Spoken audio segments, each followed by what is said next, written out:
Non, effectivement, il y a quelque chose qui ne va pas dans la réglementation et dans l'interprétation de notre réglementation.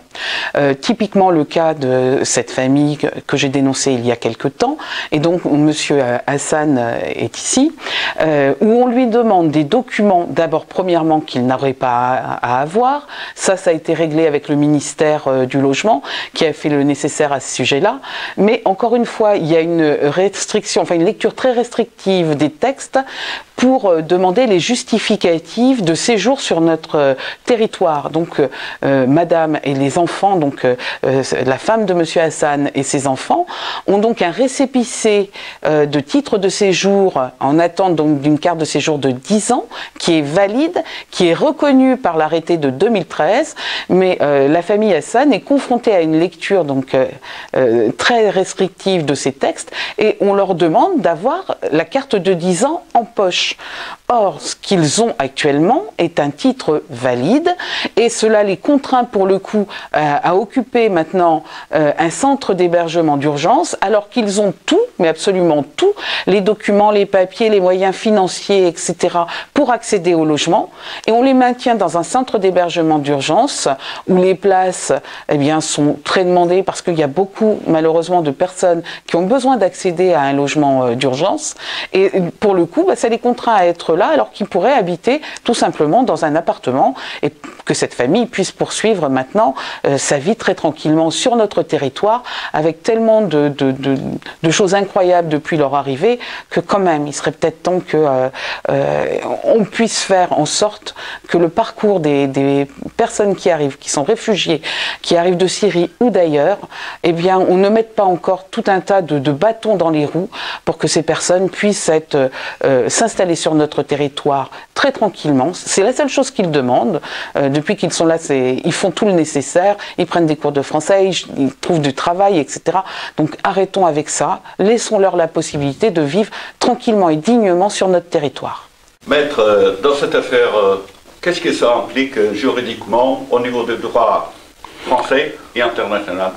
Écoutez, la loi, les conventions internationales et la loi française prévoient que les réfugiés bénéficiant d'une protection internationale, droit d'asile ou protection subsidiaire, ont un droit à la réunification familiale. Ça veut dire qu'ils peuvent faire venir leur famille, femmes et enfants, sans aucune condition, ni de ressources, ni de logement au moment où ils font la demande. La loi prévoit aussi que les personnes étrangères qui sont en situation régulière sur le territoire national ont un droit au logement, le droit au logement qui est reconnu par l'article L301 du Code de la construction et de l'habitation. Et le Code de la construction prévoit effectivement que les gens doivent justifier de leur présence régulière sur le territoire national. Voilà.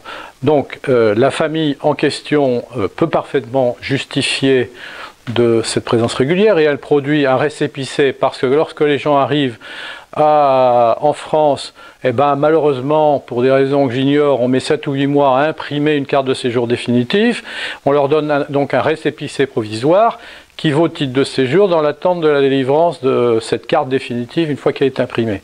Et on voit des membres des bureaucraties locales dire ben non, tant que vous n'avez pas votre titre, votre carte de séjour imprimée, on ne vous donne pas votre droit au logement. Ça veut dire qu'on a des gens localement qui remettent en cause des principes assez fondamentaux au niveau national et international du droit au logement. C'est-à-dire qu'ils créent des conditions qui n'ont absolument pas été prévues par les textes, puisque on a un arrêté du 22 janvier 2013 qui dit expressément que les récépissés délivrés au titre de l'asile dans l'attente d'un titre de séjour définitif sont parfaitement reconnus comme pouvant justifier d'une demande de logement.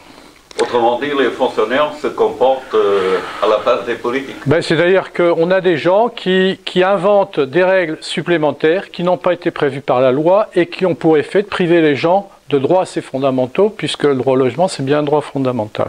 Le problème c'est que la bureaucratie, c'est un lieu où nul n'est responsable et où on cherche en permanence un interlocuteur qui va résoudre un problème qui paraît assez élémentaire.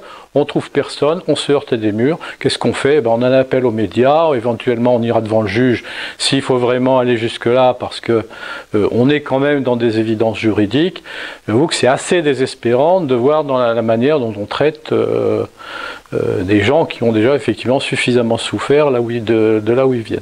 Est-ce que ces gens qui émettent des refus, entre guillemets, ont conscience des souffrances que ces gens ont passées avant d'arriver en France? Écoutez, c'est un vieux problème. La bureaucratie, on sait que les systèmes bureaucratie peuvent déboucher sur les pires horreurs, parce que personne n'est responsable dans une bureaucratie. On ne sait jamais.